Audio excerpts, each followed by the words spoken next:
साथियों, आज हम इस क्लास में आपका जो बीएसटीसी का 2023 का जो पेपर पैटर्न है वो किस प्रकार रहने वाला है, हम उसके बारे में चर्चा करने वाले हैं। ये जो पेपर का पैटर्न है, इस पेपर पैटर्न में टोटल आपके प्रश्नों की संख्या 200 पूछी जाएगी। 200 जो क्वेश्चन पूछे जाएंगे वो आपके ऑप्शन टाइप में आएंगे, यानी वस्तुनिष्ठ प्रकार के आएंगे, ए, बी, सी और डी। उनमें से आपको जो बेस्ट आपको आंसर जो सही लगता है, जो सही है, वो आपको सेलेक्ट करना है। अब प्रश्नों की संख्या 200 रहेगी, लेकिन जो 200 प्रश्न रह रहे हैं उनमें प्रत्येक जो अंक रहने वाला है, प्रत्येक एक क्वेश्चन का जो अंक वो 3 अंक का रहने वाला है। यानी यूं कह सकते हैं कि 200 क्वेश्चन, एक जो क्वेश्चन है 3 अंक का, टोटल आपका जो पेपर आने वाला है वो 600 नंबर का आने वाला है। इस बात को आप अच्छे से ध्यान रखना है। 600 नंबर का आपका पेपर आएगा।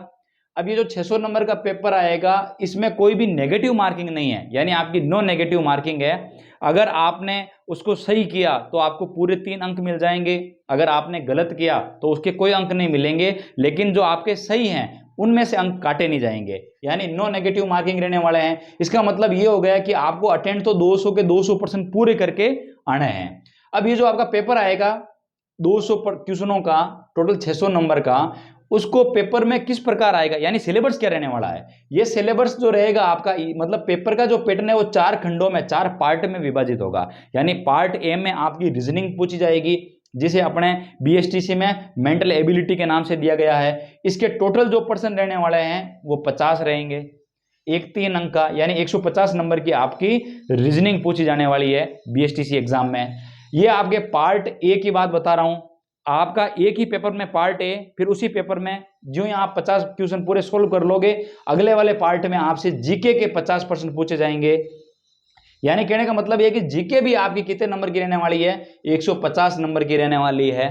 फिर पार्ट सी की मैं बात करूं जीके के बाद में, यह आपकी टीचिंग एप्टीट्यूड, शिक्षण अभिक्षमता, इससे संबंधित टोटल पूछे जाएंगे 50%। ये भी एक 3 अंक का, यानी टोटल 150 अंक के रहने वाले हैं। और पार्ट डी में आपके अंग्रेजी है, अंग्रेजी के 20% पूछे जाएंगे। ये हर विद्यार्थी के लिए, चाहे कोई संस्कृत विषय चयन करता है या फिर हिंदी विषय चयन करता है, सबके लिए 20 जो क्वेश्चन है अंग्रेजी के वो सबके लिए कॉमन रहने वाले हैं।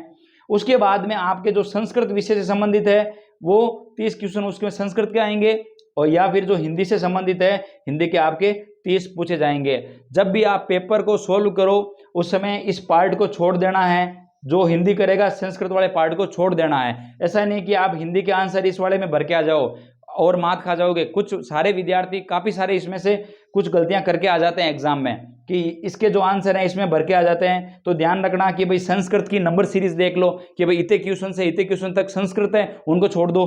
फिर हिंदी का देख लो और ओमार शीट में उसी प्रकार से भरना है। तो कहने का मतलब मेरा ये हो गया कि आपका 4 खंडों में पेपर आने वाला है। एक जो क्वेश्चन है 3 नंबर का रहने वाला है। टोटल जो पेपर का पैटर्न है वो 600 नंबर का रहने वाला है। कोई भी नेगेटिव मार्किंग रहेगी नहीं। और सिंपल आपके लगभग अगर आप 400 या 400 से अबव नंबर लाते हो तो लगभग आपको कॉलेज आवंटित हो जाती है। यानी 400 के आसपास आपको नंबर लेके आना है। और किस तरीके से नंबर लाना है आगामी क्लास में मैं चर्चा करूंगा, बैक टू बैक मैं क्लासें लगाने वाला हूं। लेकिन आपका जो एग्जाम का पेपर पैटर्न रहने वाला है वो इसी प्रकार से रहने वाला है। तो कहने की वाली वो बात है कि तूफान अगर जिद कर बैठे तो अड़ना बहुत जरूरी है। क्रांति काल में क्रांति मंत्र का पढ़ना बहुत जरूरी है। और अगर आपको बनना है सरकारी अध्यापक पद पर चयन होना है तो आपका बीएसटीसी 2023 का एग्जाम पास करना जरूरी है। जय हिंद साथियों।